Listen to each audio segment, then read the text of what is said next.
my friend, it's Pat Sloan here. We are on Grandma's Kitchen, and today we're going to do the block, and then I'm going to pick sashing colors for the entire rest of the lower last row, so that I have all that and can cut it out and just, piece it on, because there's just 2 more blocks after this one. And also a quilt parade, and then we'll see what else we fit in here. So the block is called that one item. That one item. Let me show it to you a little bit bigger. Well, there we go in the diagram. And it is one of the 12-inch blocks finished. And there it is in repeat. This is just repeat. Isn't that cool? The size of this one is 48 by 48, but you could do like another row.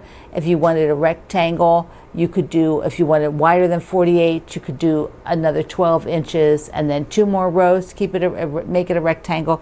But I keep these simple for the little suggestions, but that side by side, no sashing. So those X's create all different X's. It's very cool. I want to do that one up. Okay, what do I mean by that one item?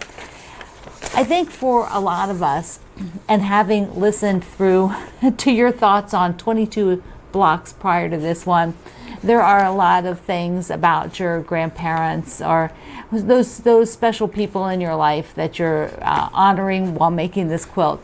There's like usually some sort of item that sticks out.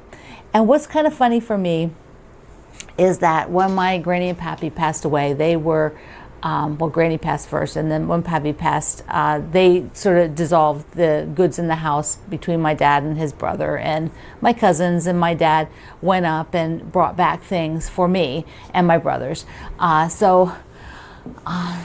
What's funny is one of the things he brought me, I showed you the brown pitcher, and I had some of that brown pottery, but he also brought me a rolling pin.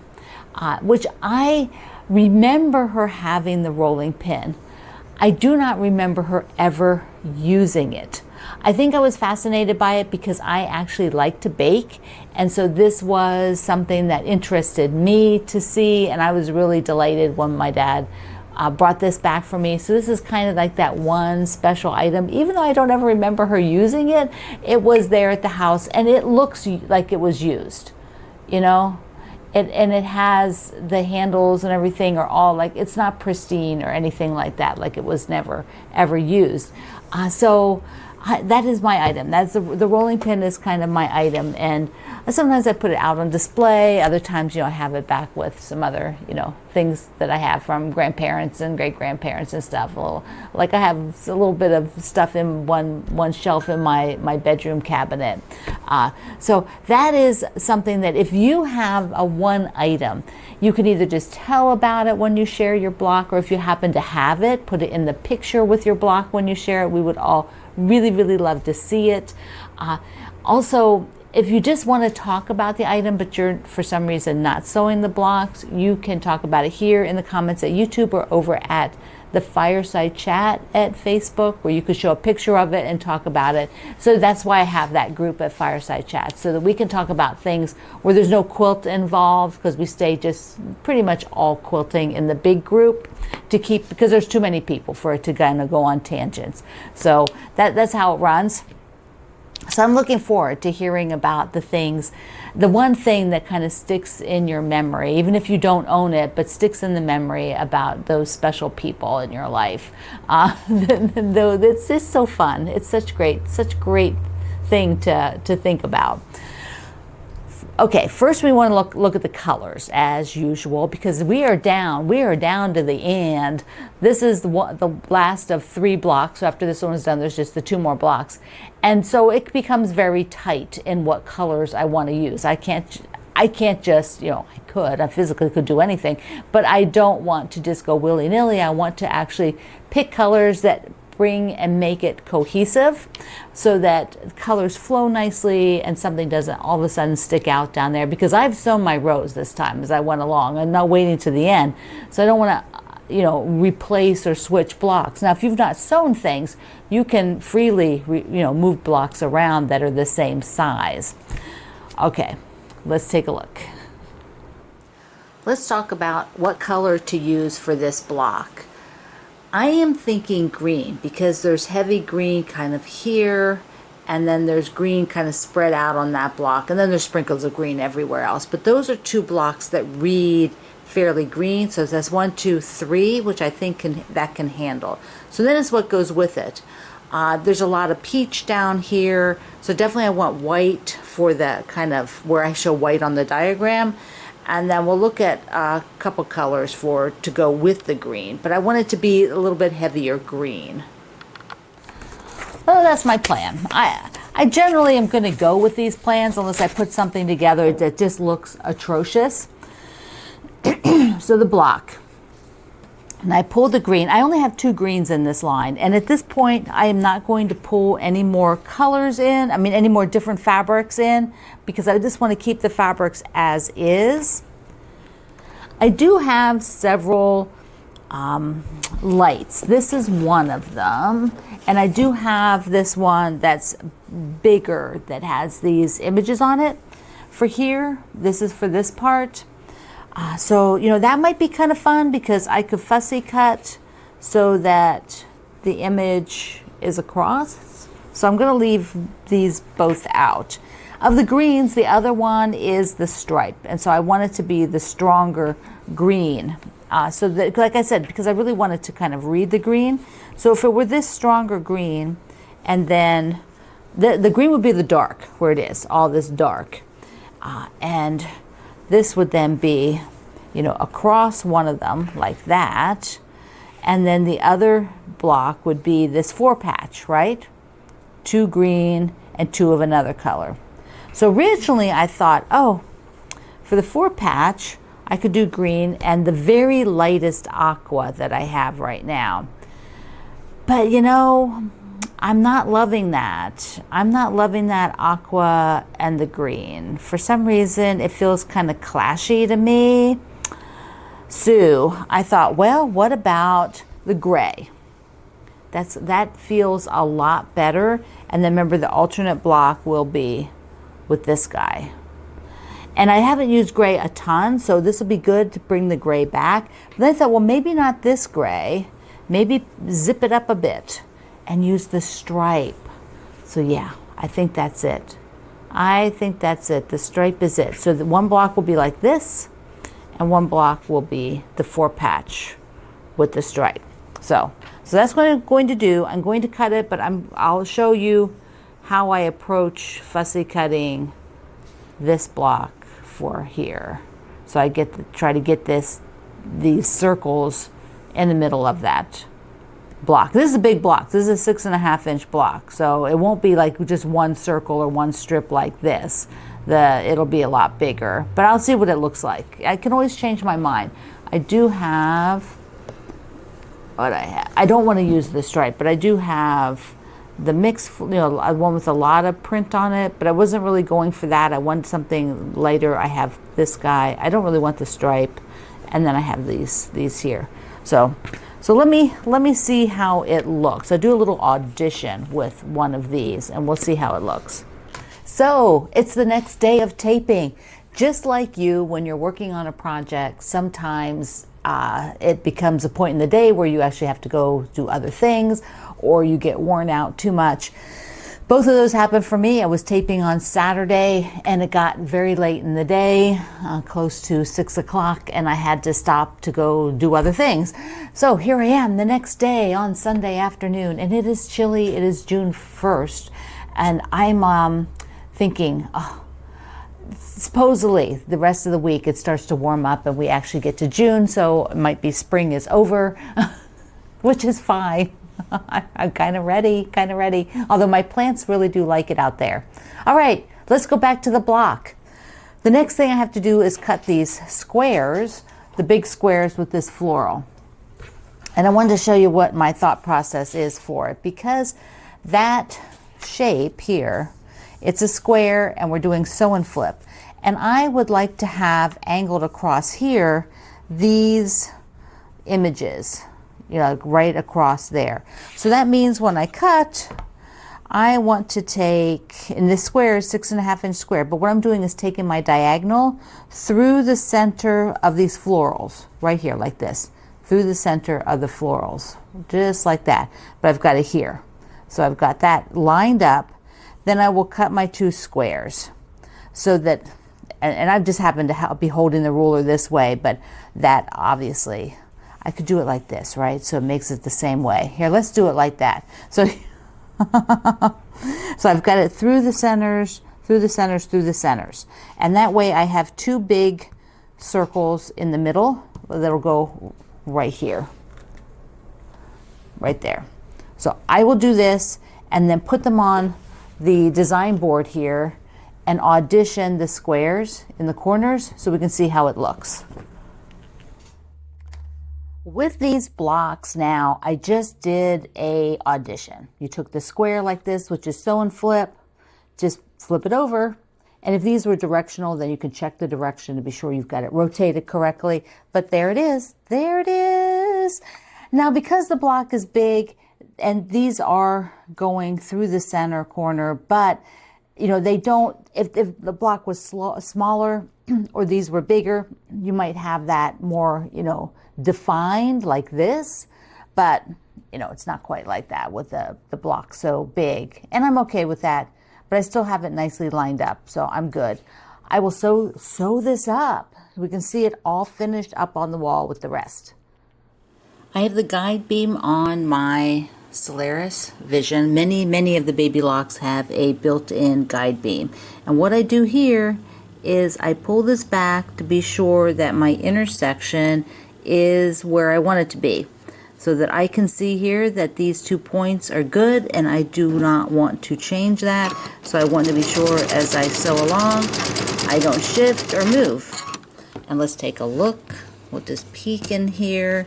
Quick peek. And ta-da! There it is. Spot on.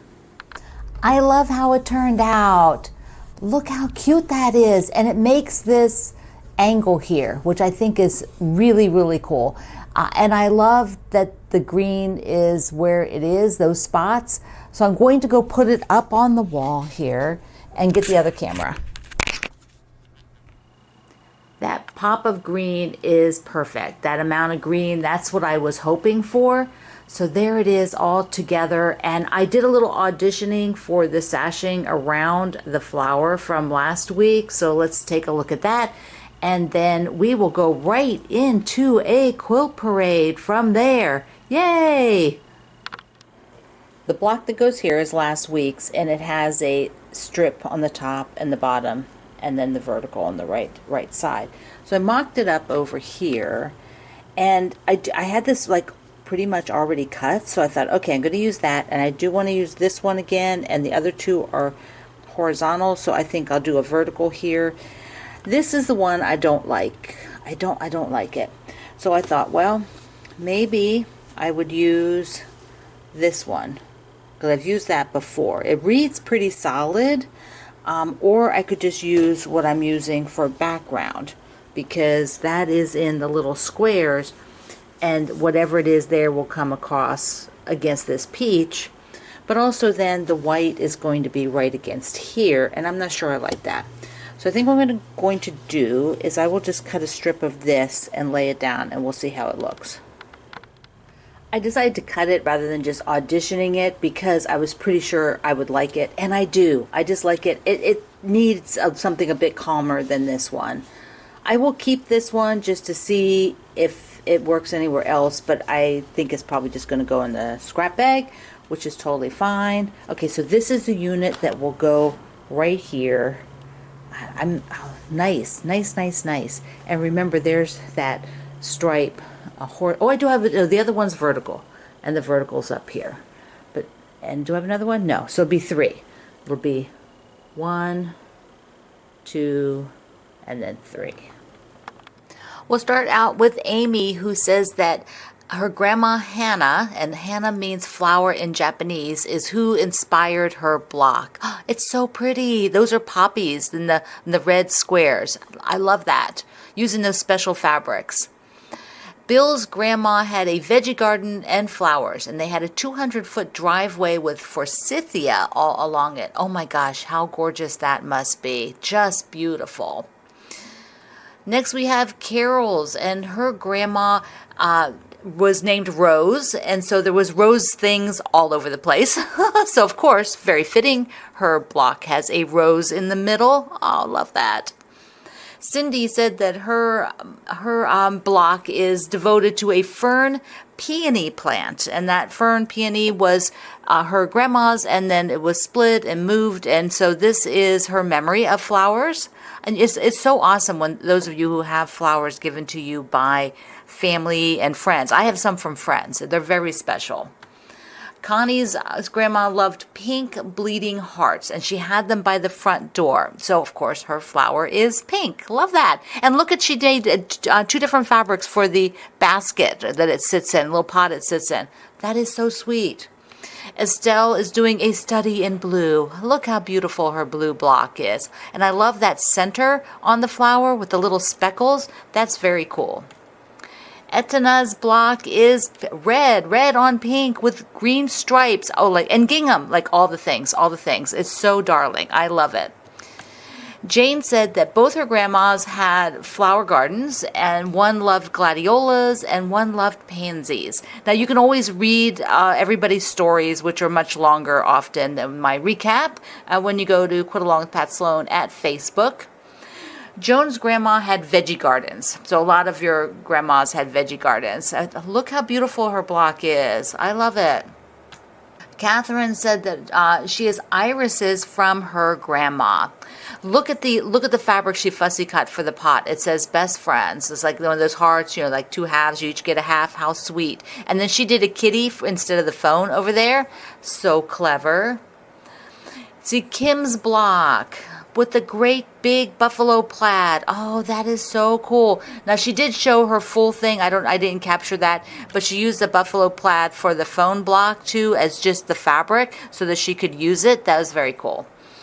Linda said that her family had a lot of hollyhocks, and I just adore the red fabric. Every time I see that, I think you've used it in several of your blocks for the flower, the 4 outer petals. I really like that 2-tone red floral. Marilee's grandma also loved hollyhocks, and when they were kids, her grandma would give them toothpicks to make doll dresses out of the hollyhocks. Oh, how sweet! How fun is that? Marlene, her mom, had beautiful roses. Oh, remember the white phone? Marlene's white phone? There you go. See it again. Marcia's block is so pretty. Look at those flowers for the petals, or around the flower. And she got purple in the middle. And she said the basket is actually a very dark purple. Pamela said her modern grandma was one of 13, and one of her jobs was to tend the garden. So she ended up being a gardener, a lifelong gardener. Such sweet memories.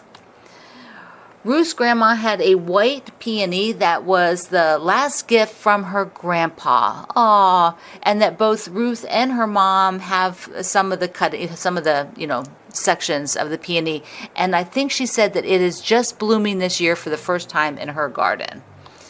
Sandy's pretty block, such soft flower. I just think that is gorgeous, so pretty. Sheila's grandma had tulips that she said that the fairies slept under. But Sheila said she was never able to get up early enough to catch the fairies. Oh my gosh, what a sweet story. For those of you who have grandkids and tulips, I think maybe you have fairies out there. You should share that fact. Shirley's block with some sashing on it. Look how pretty that is. And my friend Suzanne, this is her gorgeous block. Oh, look at her beautiful machine back behind there too. I love it. And then Teresa's grandma had McCoy pottery, and this is what that vase is there with the tulips, and this was passed down to her. Such precious, precious, precious gifts. And we'll end with my block. Again, thank you everybody for sharing your gorgeous, gorgeous blocks. Your flower power blocks are amazing. I really like it. And some of you did variations of the leaves, different variations, which were super cute. I think I was quite inspired by maybe a vintage block that had sort of those fun kind of squares as leaves out on the edge. I don't know why.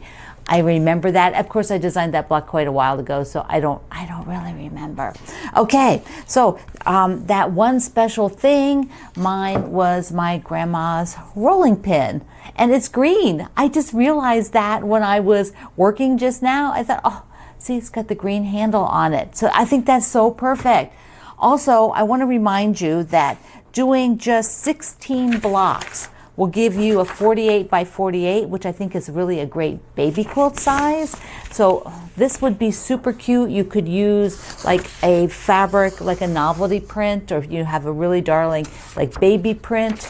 And then look, I'll hold it there. So I mean, this is in their pattern. So 16 blocks side by side, and you get that these X's then created from here, which I think are are just so cool. All right, my friend, I love you. Mwah. Thank you for being here in the Sloan Zone. I can't wait to see your blocks. I'll see you online.